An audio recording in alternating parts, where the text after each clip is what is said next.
Населбата Зелен рид во Куманово стана привремен дом за десетици странски државјани, за кои во јавноста се шпекулира дека се дел од радикалната еврејска верска група Лев Тахор. Голема паника се крена во јавноста откако овие странски државјани, кои се од 30 до 40 на број, почнаа слободно да шетаат низ кумановските улици, а меѓу нив забележително поголемо присуство на деца. Имаат чудна облека и начин на живот што влева немир кај кумановци, особено кога ќе ги забележат низ соседството во доцните ноќни часови. Станува збор за лица со американско и канадско државјанство кои изнајмиле куќа за престој во градот. Актуелни до пред неколку дена, овие лица беа во Босна и Херцеговина, каде тамошните новинари успеале и да разговараат со нив. Таму биле легално и според тамошните власти не направиле ниту еден прекршок на законите или предизвикале инциденти. Екипата на Кумановски Моабет утринава беше на локацијата каде овие луѓе привремено живеат во населбата Зелен рид. Тропнавме на нивните врата неколку пати, но никој не отвори, иако внатре слушнавме дека има некој. Соседите видно заинтересирани за тоа што се случува, љубопитно ги наблюдуваат случувањата. Не сакаат да зборуваат пред камера, но велат дека овие луѓе ги забележале последните 3 дена. Ни рекоа обидете се повторно, отвораат врата на сите и разговараат.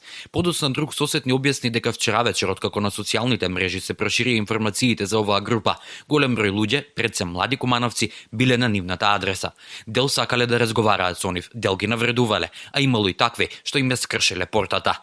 Соседите раскажуваат дека очигледно тоа е причината што денеска нивните ролетни се спуштани и не сакале да ни отворат врата. Велат дека тука се 3 дена и немало ниту еден инцидент, не комуницираат со соседството, но возвраќаат ако ги поздравите. Тука се веќе неколку дена и се многу мирни, не слушнав ништо, а живеам веднаш покрај нив. Дознав вчера од соседите, но и од вревата што вчера вечер се случуваше тука од голем број луѓе кои дојдоа да ги видат. Навистина не прават проблеми и сетивки, ни рече еден од соседите. Од Министерството за внатрешни работи за Кумановски Моабети велат дека овие лица не се опасни по локалното население и нема простор за паника. Секторот за внатрешни работи Куманово ја информира јавноста дека групата лица забележана во Куманово представува група припадници на еврејска верска заедница. Овие лица ги почитуваат законите на Република Северна Македонија, се целосно со легален престој тука и привремено престојуваат во нашата држава. Во групата има американски, канадски, белгиски и граѓани од Јужна Америка. Те имаат легални патни исправи, односно документи, и имаат одобрен престој во Република Северна Македонија, стои во соопштението. Според информациите со кои располага Министерството за внатрешни работи, групата е во постојано движење и во наредните денови се очекува да ја напуштат нашата држава.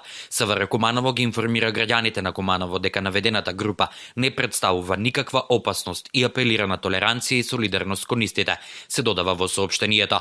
Градоначалникот на општина Куманово Максим Димитриевски вели дека за случајот е запознаен од социјалните медиуми, но додава дека секој кој е дојден со добри намери ќе добие гостопримство од кумановци. Според мене како градоначалник, ние како кумановци сме секогаш подготвени, сме гостопримлив народ и даваме гостопримство на секој оној кој што доаѓа во нашиот град со добри намери, но повторно ќе кажам, ќе оставам на официјалните институции да излезат со своје видување и став.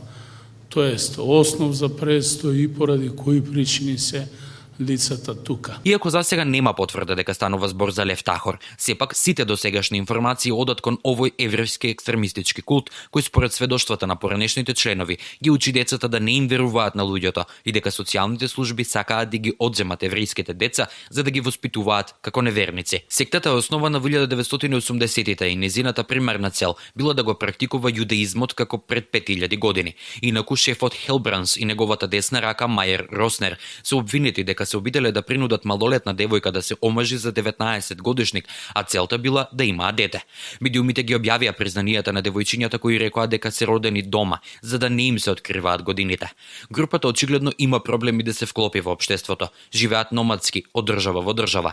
Босанските медиуми, повикувајќи се на експерти од областа на верските заедници, велат дека оваа група не е опасна за локалното население, но се честа цел на посети на социјалните работници поради екстремните начини на казнување на деца, ускратување на храна, заклучување во подруми и терање на долги молитви.